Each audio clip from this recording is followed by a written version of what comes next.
Leader of the SNP in Westminster, Stephen Flynn. We've got him. Sam, thank you very much. We'll talk to you in a moment. Look at that, perfect, as if by magic. Stephen Flynn is standing by for us. Stephen Flynn, let's put the question to you, shall we? Why do you think that Labour is so keen to rule out doing a deal with you guys, but not the Lib Dems?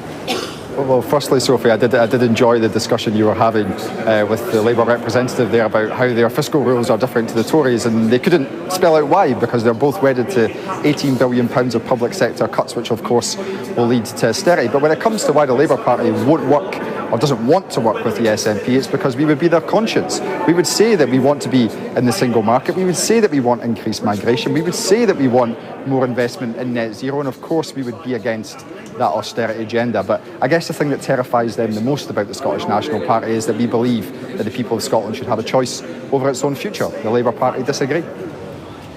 I want to talk about your kind of pitch to the electorate in a moment. But first of all, you asked the $1 million question at Prime Minister's Questions today, didn't you, about the dates of the general election. What inside knowledge did you have? I was just going on the favouring speculation which was out there in the public domain, and it's our job as public representatives when we're in the chamber to ask the best questions that we possibly can, and I thought it was important that the public got a clear answer from the Prime Minister. I'm not sure we did in fact get that, but of course he has clarified tonight that there will be a general election on the 4th of July, which for those of us of a national persuasion is indeed Independence Day. I want to talk to you a little bit about the SNP because it has been pretty clear in recent elections that the SNP has been so solid in Scotland that you have effectively changed the electoral map. But it looks like that's starting to splinter a little bit. You can see Labour very optimistic about winning seats in Scotland, and you can see why, frankly, can't you? You guys are going through a difficult period. You'll acknowledge that. So Labour's hubris is there for all to see.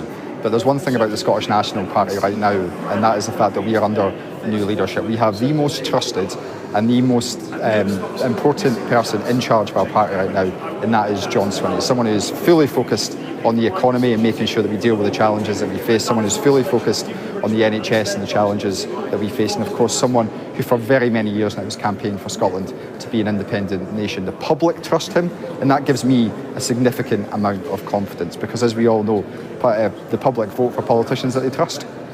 Hang on a minute. How do you know the public trust him? You haven't gone to the electorate in Scotland, have you? There's lots of people who think that actually, given the fact you keep changing your leader, you should have an election in Scotland as well.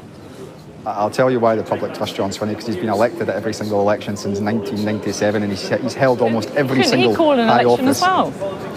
Well, let's get ourselves through the general election first. Of course, the rules in Holyrood are very different to the rules in Westminster when it comes to who is the First Minister and who's the Prime Minister. There was an election in Holyrood and John Swinney won that. And indeed, the Labour Party have experience of that in Wales, with Mark Drakeford being replaced by Vaughan Gethin, who it looks like is going to probably be replaced in the not too distant future as well. So they should perhaps mind their own words in that regard. But look, our focus at this election is very clear. We have a trusted leader and we have a really clear platform about what it is that we believe in. But most importantly, when it comes to a general election in Scotland, the public are going to have to decide who do they trust to stand up for Scotland's values, who do they trust to always put Scotland first, and of course the answer to that is the Scottish National Party.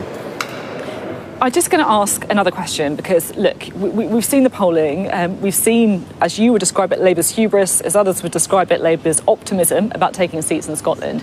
Is the problem that the SNP now has a record on which to be judged on, and not all of that record is that great. If you look at, the PISA scores, if you look at NHS waiting lists, many people would say that Scotland is not where it should be.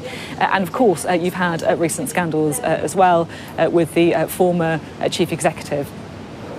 So firstly, when it comes to polls, those very same polls show us that John Swinney is the most trusted and the most popular politician in Scotland, which is a very important point in the general election campaign. But when it comes to the SNP's record, we like we can all find the polls that we like to illustrate the points that we want. But I'm talking about the polls that our opponents are using to attack us with. But when it comes to the SNP's record, when it comes to education, 95% of Scotland's young people go to college, go into a job, go into an apprenticeship, or they go to university where they don't pay a single penny of tuition fees. 100,000 children in Scotland have, of course, just been lifted out of poverty thanks to the Scottish Child Payment, which exists nowhere else on these aisles. That's our record in government. We're proud of that record, and of course that record includes the highest level of inward investment outside of London anywhere else in the UK. We want to get our economy firing on all cylinders, and under John Swinney's leadership we'll do that. But the most important point when it comes to devolution and what we can do under the confines of devolution was perhaps made by Wes Streeting over the weekend on the Laura Kuenssberg show, when Wes Streeting said that all roads lead back to Westminster, when he was explaining the dire state of the NHS in Wales, because all roads do lead back to Westminster. It's why we reject austerity, and it's why we believe that Scotland should have control of its own future. Of course, the SNP candidates will only be standing in Scotland. You know, the clues are in the name there. If you're a voter in England or in Wales, you haven't got a chance of voting for the SNP, who would you vote for? Who would you recommend? I'd move to Scotland. Come on, don't dodge the question. What would you say?